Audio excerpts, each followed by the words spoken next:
kalian bisa meminta bantuan kepada orang tua kalian, kakak, atau mama.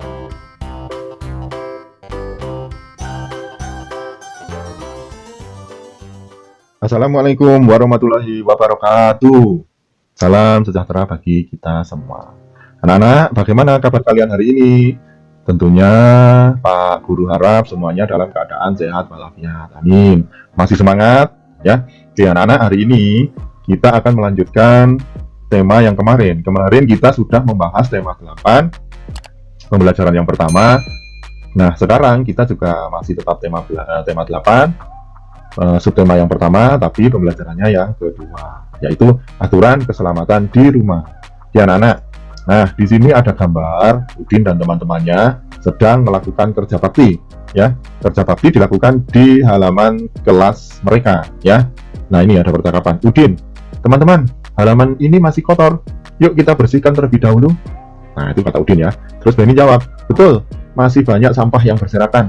Ada juga kerikil dan batu yang berserakan.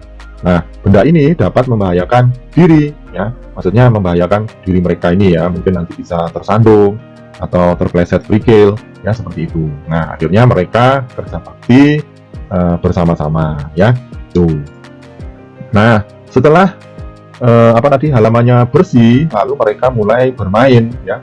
Mainan apa yang mereka mainkan, ya? Nah, mereka itu akan bermain menirukan gerakan binatang berjalan. Nah, ini permainan ini dapat dilakukan di darat atau di air. Misalnya di kolam atau di sungai yang bersih di sekitar tempat kalian ya. Nah, menirukan gerakan binatang berjalan berguna untuk melatih otot kaki agar tidak kaku. Nah, ini yang paling bagus bisa kalian lakukan di kolam ya, kolam atau sungai yang agak dangkal ya, mungkin setinggi lutut atau bawahnya dikitnya, seperti itu ya. Nah, terus bagaimana permainannya? Nah, untuk lebih jelasnya, perhatikan gambar bermain menirukan bagaimana cara binatang berjalan berikut ini ya.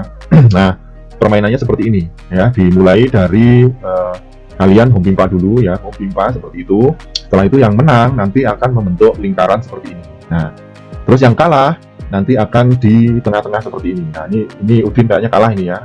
Akhirnya Udin di tengah-tengah seperti ini. Nah, terus si Udin atau yang kalah ini bernyanyi sambil berkata ikuti aku seperti itu ya. Nah, lalu mereka sambil mutari mengikuti gerakan yang Udin peragakan. Nah, mereka mengikuti. Nah, terus akhirnya Udin bilang, ya misalkan Benny, nah, nanti gantian Benny yang ke tengah, Udin menepi membentuk lingkaran dengan teman-temannya ini. Nah, Benny juga sama melakukan hal seperti itu tadi ya. Yang bernyanyi sambil bilang ikuti aku. Nah, maka yang di luar ini mengikuti Benny seperti itu. Nah, terus yang tidak bisa mengikuti yang di tengah atau Benny ya, itu adalah yang kalah. Nah, yang kalah ini bisa dihukum mungkin dengan bernyanyi sambil menari seperti itu ya. Jadi itu namanya permainan menirukan cara binatang berjalan di air. Nah, nanti bisa kalian coba ya di rumah atau di sekolah kalau sudah masuk sekolah dengan teman-teman ya tentunya ya. Oke. Nah, perhatikan gambar Udin dan teman-temannya ya, ketika bermain ini ya, mengikuti gerakan binatang di air ya. Nah, Udin dan teman-temannya berbeda agama. Nah, ini mereka ini berbeda agama ya. Mereka selalu hidup rukun walaupun berbeda agama. Mereka menunjukkan sikap persatuan dalam keberagaman. Sikap mereka pantas untuk ditiru. Tahukah kalian contoh kegiatan bermain lainnya yang membutuhkan persatuan? Nah, ini ya. Jadi mereka itu bermain bersama-sama walaupun beda agama ya. Nah, tapi mereka tetap rukun ya, tidak bertengkar. Nah, sekarang coba kalian sebutkan permainan yang lainnya yang membutuhkan persatuan ya. Misalnya tuliskan contoh kegiatan permainan yang pernah kalian lakukan yang menunjukkan persatuan. Nah, ini ada nomor 1 sampai 5 dan nama kegiatan atau nama permainan. Nah, mungkin kalian bisa menjawab yang pertama sepak bola. Nah, ini sepak bola juga membutuhkan persatuan ya, supaya bisa memasukkan bola ke gawang. Nah, terus yang kedua bentengan. Nah, ini bentengan juga sama agar bisa membenteng di lawan. Kalian membutuhkan persatuan. Ini permainan tradisional ya, bentengan ini ya. Terus berikutnya kasti. Ya, kasti juga seperti itu, membutuhkan kerjasama, persatuan biar bisa menang ya. Terus yang berikutnya voli. Voli juga sama ya, membutuhkan kerjasama agar bisa menang. Yang terakhir gobak sodor. Nah, gobak sodor pun seperti itu, ya, juga membutuhkan persatuan dan kerjasama. Ya, gobak sodor ini juga termasuk permainan tradisional. Ya, jadi permainan tradisional di sini ada dua, bentengan dan gobak sodor. Ya, semuanya permainan ini menunjukkan persatuan dan membutuhkan kerja sama. Ya, tuh anak-anak. Nah, masih ingatkah kalian penggunaan huruf kapital? Huruf kapital dikatakan juga sebagai huruf besar. Nah, sekarang perhatikan, ini huruf kapital pada kalimat berikut. Nah, ini ada aku, Edo, Benny, Siti, Dayu, Meli, dan Lani akan bermain menirukan gerakan binatang berjalan di air. Nah, kata Edo, Benny, Siti, Dayu, Meli, dan Lani selalu diawali dengan huruf kapital atau huruf besar. Ya, kenapa? Karena kata-kata tersebut adalah nama orang yang harus ditulis dengan huruf kapital. Nah, jadi huruf nama orang itu harus ditulis dengan huruf kapital walaupun tidak di awal kalimat, ya, di tengah kalimat pun harus ditulis dengan huruf besar seperti ini.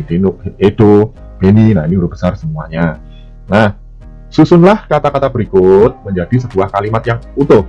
Ya, kalian bisa mendiskusikan bersama teman-teman kalian. Kalau kalian di rumah, kalian bisa meminta bantuan kepada orang tua kalian, kakak atau paman, ya, dan dan sebagainya, ya.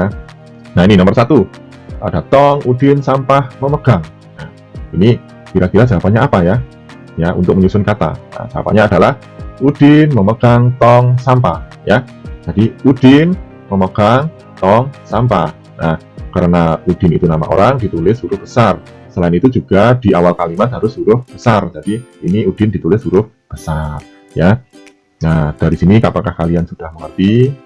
Ya, alhamdulillah kalau sudah mengerti. Kalau belum mengerti, ada contoh satu lagi. Ya, nih nomor 2.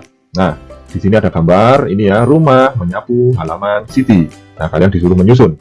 Ya, jawabannya adalah Siti menyapu halaman rumah. Nah, kata Siti, S-nya harus huruf besar, karena selain di awal kalimat, Siti adalah nama orang yang sudah kita pelajari di awal tadi.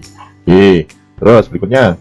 Nah, anak-anak, itu tadi pembelajaran tema 8, subtema yang pertama, pembelajaran yang kedua, aturan keselamatan di rumah. Jika kalian masih belum mengerti, kalian bisa mengulang kembali, ya, video yang kita lihat ini, ya. Dan saya akhiri, wassalamualaikum warahmatullahi wabarakatuh.